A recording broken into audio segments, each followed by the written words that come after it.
The 13th Chime. Every night, my mother read me a story. My favorite was about a boy named Tom. Tom was staying with his aunt and uncle in the city. He was very bored. One night, a clock in the house rang 13 times. Tom knew this was not normal. He went downstairs and opened the back door. He saw a beautiful, big garden. The next morning, the garden was gone. It was only there at night. Every night, Tom went to the garden. He met a girl named Hattie.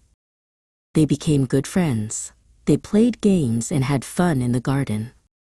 Strange things happened in the garden. It was a magical place. The end of the story had a big surprise. It was a wonderful ending. I loved the story of the Midnight Garden. I felt like I was there with Tom.